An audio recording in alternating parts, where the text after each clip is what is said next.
ఇప్పుడు ఒకసారి నక్సలైట్ ఉద్యమంలో చేరిన తర్వాత ఒక నక్సలైట్ పార్టీలో ఒక సభ్యునిగా అయిన తర్వాత అంటే పేర్లు మార్చుకోవడం గానీ, ఇప్పుడు రాములన్న అలియాసు మీరు మోహన్. మోహన్‌గా ఆ! ఇట్లా మారారు. అంటే ఆ పేర్లు ఎవరు డిసైడ్ చేస్తారు? ఎందుకు ఆ పేర్లు మారుస్తారు? అంటే కొంత కన్‌ఫ్యూజన్ కోసమా? దేనికి ఆ పేర్ల మార్పు అనేది ఎందుకు ఎందుకు పెట్టుకున్నారు? డబల్ డబల్, ట్రిపుల్ ట్రిపుల్ పేర్లు? అయితే ఇది గ మంచి ప్రశ్నే. నాకైతే వర్ధమాన్ కోట ఉంది గదా! ఆ! సూర్యాపేట దగ్గర. అవును. అక్కడ రాము నరసయ్య వాళ్ళ ఆయన అక్కడికొచ్చి ఒక సెంటర్ ఏర్పాటు చేసుకొని ఒక అడవి వర్ధమాన్ కోట దగ్గర ఒక గుట్ట ఉంటది. ఆ గుట్ట పక్కన ఒక ఇది ఉంటది. ఏది ఆహ్, మ ఏది పశువులకి ఒక దొడ్డిలాంటిది. దొడ్డిలాగా కొట్టం. పశువుల అది కొట్టం. అది ఆ పశువుల కొట్టం పక్కన ఒక చిన్నపాటి గుడిసెలాగుంటది. అది హ్మ్. ఆయన సెంటర్ లాగా అచ్చా! నడుపుకునే ఆ! నడిపేవాడు. ఆ! నన్ను ఈ పేరు పెట్టింది అక్కడ నాకు. అచ్చా! మరి నువ్వు రంగంలోకొచ్చేసినావు కదా! నువ్వు బాధ్యతలు తీసుకున్నావు కదా! ఈ వరంగల్, ఖమ్మం, నల్లగొండ జిల్లాలకు మైదాన ప్రాంత కమిటీ ఏశారు. అచ్చా! 3 జిల్లాల 3 కలిపి. జిల్లాలు కలిపి. ఆ! దాంట్లో నన్ను ఒక ఆ! నేను 3 జిల్లాల ముగ్గురు కమిటీలో మీరు ముగ్గురితోనే ప్రధానంగా. అది ముగ్గురితోనే ఎమర్జెన్సీలో ఎప్పుడైనా ముగ్గురితోనే అన్నమాట అప్పుడు పార్టీ ఆహా! నిర్మాణం. ఆ!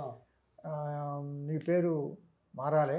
ఏం పేరైతే బావుంటది అనంటే మీరే చెప్పండి అంటే హ్మ్. ఆ రామ్ నరసయ్య మోహన్ అని అనేసిండు. హ్మ్. ఖతం అప్పటి నుంచి నేను మోహన్ ఆ పార్టీల. అచ్చా! అంటే ఆహ్, తల్లిదండ్రులు పెట్టిన పేరును కాదని ప్రజల కోసం అదే పేరు మార్చుకొని ఉద్యమాలు చేసే. అంటే అది నాకు ఆ పార్టీలో ఒక రాష్ట్ర పార్టీలో మనం పనిచేసినప్పుడు ఎవరికైనా ఆ! ఆ పేరు ఆహ్, అనేది ఖచ్చితంగా. పేరనేది సొంత పేరుతోని అయితే ఉట్టిగనే పోలీసు దొరుకుద్ది. ఓకే. ఎమ్మటే అయి బయటపడతది. ఆ! కాబట్టి పోలీసుకు తెలవకుండా ఉండటానికి ఆహ్, ఇట్లాంటిది రహస్య జీవితం గడిపేటప్పుడు ఎవరైనా ఆహ్, ఎట్లా ఉండేది? మీ రహస్య జీవితం ఎట్లా ఉండేది? మీరు ఎంతకాలం రహస్య జీవితం అనుభవించురు? ఆ రహస్య జీవితం ఉన్నప్పుడు ఆ పరిస్థితులు, ఆ వాతావరణం, ఆ ఫుడ్ గాని, మీ షెల్టర్ గాని ఎట్లా ఉండేది? ఎట్లాంటి ఇబ్బందులు అనుభవించిర్రు మీరు? ఒక 2 సంవత్సరాల పాటుగా మొదటి 2 సంవత్సరాల పాటుగా సెమీ లీగల్ అంటాం దాన్ని. హ్మ్. అంటే మనం కాస్త కనపడుతుంటాం. కనపడకున్నట్టే అంటే ఈడ కనపడతాం, కనిపించి కనపడనట్టు. కనపడినట్టు ఉంటాం. ఆ! ఇక్కడ పని ఉంటే ఏమైనా చేసుకుంటాం. మళ్ళీ కనపడకుండా వెళ్ళిపోతాం. మళ్ళీ అక్కడ మిగతా పనులు చేస్తుంటాం. హ్మ్. ఎక్కడున్నామో కూడా అర్థం కాకుండా పని అయిపోతుంటది. అదే. అంటే పోలీసుకు నీకు దొరకకుండా ఉండేలాగా బయటనే తిరుగుతుంటాం. హ్మ్. అది సెమీ లీగల్. ఇక అసలే కంప్లీట్‌గా ఎన్ని దశలుంటాయి ఇట్లా రహస్య జీవితం గడపడంలో? ఇవే రెండే దశలు సెమీ 2 లీగల్, సెమీ లీగలు, మొత్తం లీగల్. పూర్తి రహస్య జీవితం. రహస్య జీవితం ఇట్లా ఉంటది. ఆ! సరే ఇక మరి ప్రజా సంఘాలల్లో పనిచేసే వాళ్ళు దానికి బహిరంగంగానే తిరుగుతారు. అంటే బహిరంగంగా ప్రజా సంఘాల్లో పనిచేసుకుంటూ బహిరంగంగా తిరగటం ఒక దశ. సెమీ లీగల్‌గా ఉండటం ఒక దశ. తర్వాత పూర్తిగా అజ్ఞాతంలో ఉండటం ఇంకో హ్మ్. దశ. ఇట్లా హ్మ్. మనం చెప్పుకోవచ్చు. అయితే అట్లా నేను ఒక 2 ½ ఇయర్స్ ఏమో సెమీ లీగల్‌గా ఉన్నా. ఒక 2 ఇయర్స్ పాటుగా కంప్లీట్‌గా అండర్ గ్రౌండ్‌లో ప్రొఫెషనల్. ఉండా. ఎమర్జెన్సీ మొత్తం అండర్ గ్రౌండ్‌లోనే ఉండాల్సొచ్చింది. హ్మ్. ఆ సందర్భంగానే నేను ఈ ఫారెస్ట్ అంతా ఇదంతా తిరగటం, ఎక్కడ పరిస్థితి చూడటం. మాకిక్కడ ఏం చెప్పారు, ఉస్మానియా యూనివర్సిటీలో ఉన్నప్పుడు అక్కడ ఓ బ్రహ్మాండమైన మన పాలన ఉంది. ఇది ఈ ఫారెస్ట్ ఏరియాలంతా గూడా. హ్మ్. అంటే ఇక్కడ ఏ ఏరియాలో ఉండేవారు? ఏ ప్రాంతం అడవిలో మీరు రహస్య జీవితం మీ ఉద్యమ కాలం అంతా ఉన్నారు? ఒకటి కొంతకాలం నేను బయ్యారం అడవుల్లో ఉన్నా. హ్మ్. కొంతకాలం ములుగు అడవుల్లో ఉన్నా. హ్మ్. కొంతకాలం అశ్వారావుపేట అడవుల్లో ఉన్నా. హ్మ్.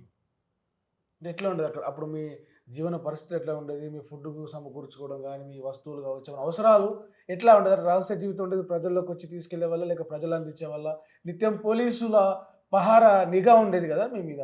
ఎట్లా ఉండేది? ఎట్లా అవి సమకూర్చుకునేవాళ్ళు మీరు? అంటే మేము ఇక్కడ యూనివర్సిటీ ఉన్నప్పుడు మాకేం క క మా ముంగట ఏం పిక్చర్ చూపించిందంటే, అక్కడ చాలా బ్రహ్మాండమైన వ్యవస్థను మనం ఏర్పాటు చేసినాం. అక్కడ ప్రజలందరూ గూడా ఇప్పుడు మనతోనే ఉంటాండ్రు. అక్కడ మన ప్రభుత్వమే నడుస్తుంది. పోలీసు రారు. పన్నులు గూడా ప్రజల ప్రభుత్వానికి కట్టరు. మన ప్రభుత్వం అక్కడ ఏర్పాటు చేసినాం. అక్కడ ట్రైనింగ్ ఇస్తున్నాం. ఇట్లాంటియన్నీ అంటే మనం అక్కడ సృష్టించిన ఒక ఆల్టర్‌నేటివ్ ప్రభుత్వాన్ని అన్నట్టుగా ఉండటానికి మేమందరం ఏమనుకునే వాళ్ళం అంటే యూనివర్సిటీలో ఉన్నవాళ్ళం. ఎప్పుడు పోతామా? ఎప్పుడు చూస్తామా? అన్నట్టుగానే ఉండేది. హ్మ్. ఇది మాకుండేది. మాకుండటమే కాదు. ఇప్పుడు గూడా మావోయిస్టు మూవ్‌మెంట్ గురించి గూడా జనతన్ రాజ్యం అని, అదని ఇది చెప్తుంటే ఇప్పుడు పోయేటోళ్ళు గూడా అట్నే ఉన్నారు. కానీ అది ఎంతో కాలం ఉండదు. మేము చెప్పింది కొంతకాలం ఉండొచ్చు. కానీ ఎప్పుడైతే ప్రభుత్వం నిర్బంధాన్ని గట్టిగా చేయదలుచుకుంటుందో, ప్రజాబలం లేకపోతే ఏది మిగలదు. దేనికైనా ప్రజాబలం కావాలి, ప్రజల మద్దతు కావాలి. కానీ ప్రజల మద్దతు లేకుండా కేవలం దళాల వరకే ఏమన్నా చేస్తాం అనుకుంటే తప్పు. ఇవాళ జరిగేదంతా దళాల పోరాటమే తప్ప ప్రజల పోరాటం కాదు. ప్రజల పోరాటం అయితే అది ఒక ప్రాంతాన ప్రజల పోరాటం కూడా నిలబడదు. వాళ్ళు అది కూడా చెప్తున్నాను నేను. ఒక ప్రాంతంలో ప్రజలందరూ కూడా కదిలినా, ఇప్పుడు దండకారం ఉన్న ప్రజల అంతా కదిలినా ఇంత పెద్ద దేశాన్ని ఏం చేయలేదు. దాదాపు లక్షల చదరపు కిలోమీటర్ల వైశాల్యం ఉంది భారతదేశం. కేవలం 4000 కిలోమీటర్ల దండకారణ్యంలో ఇది ఈ ఛత్తీస్గఢ్లో ఉన్న వీళ్ళు ఉన్నది ఉంది. లక్షల చదరపు కిలోమీటర్లని ఈ 4000 కిలోమీటర్ల చదరపు కిలోమీటర్ల మధ్యలో ఉన్న ప్రాంతం నుండి కొంతమంది, అది కూడా ఈ